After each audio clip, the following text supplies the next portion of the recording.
road. Look, Anderson, the big concern we should have right now, we kicked the can on sequestration. The sequestration is going to hit in March. That means 200,000 Army soldiers and Marines are going to be put out.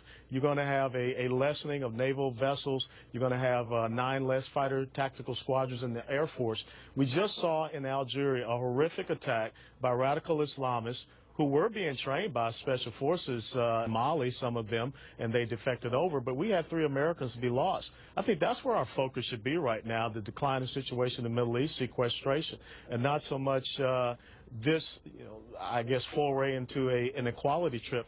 And I would have to tell you that, look, I have to tell you, if this be the case, then why do we have separate hockey leagues? Women should be out there playing ice hockey with the guys in the NHL. We should not have a WNBA. I can't shoot a three-pointer, but there are ladies out there that can certainly take me to the hoop. So maybe they should be competing with Kobe Bryant.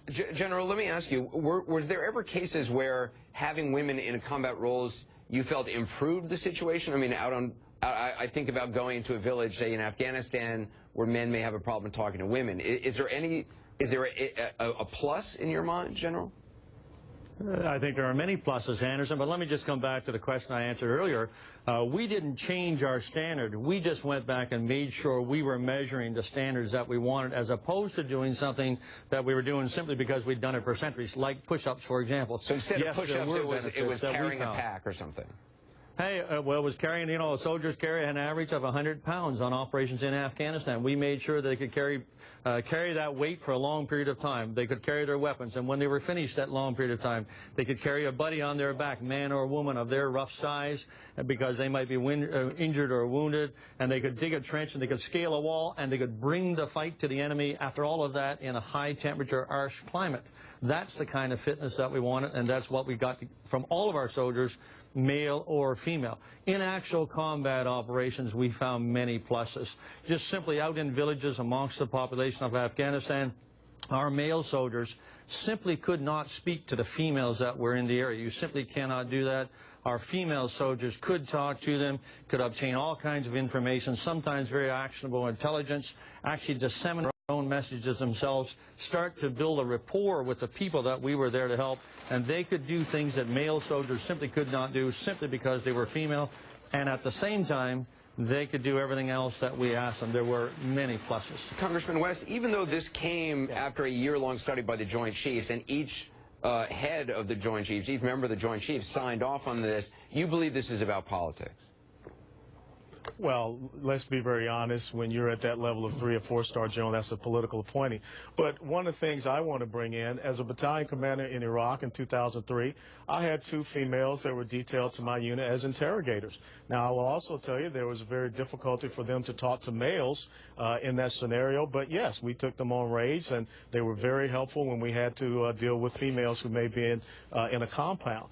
So you have female soldiers that are attached to infantry or armor or artillery units, but what we're talking about now is from boot camp all the way through inculcating them into these combat type of units. And I don't know if we've thought through the second, third, maybe fourth order effects. Let's consider back in 2001 when the Special Forces A-Team went in and was working with the Northern Alliance, and they were on horseback. Are we ready to see those females who would go in, even if they met the qualities and the standards, would they be accepted in that type of cultural scenario? Those are the type of things we have to think through. General Hillier, but looking back from 1989, you have no doubt this should be done. Anderson, no doubt whatsoever. We had all of those same concerns, but the reality is, and I saw this myself, and I got it firsthand from men and women involved in combat operations, when they were fully involved from boot camp onwards, as the congressman said, there really was no difference. We produced cohesive combat units that could do the missions that we wanted successfully, and they could mostly do them better because there were men and women involved who simply wanted to serve our country and do great things as Canadians. And for us, it was one of the most incredible things that we could have ever done. Absolutely right, absolutely positive.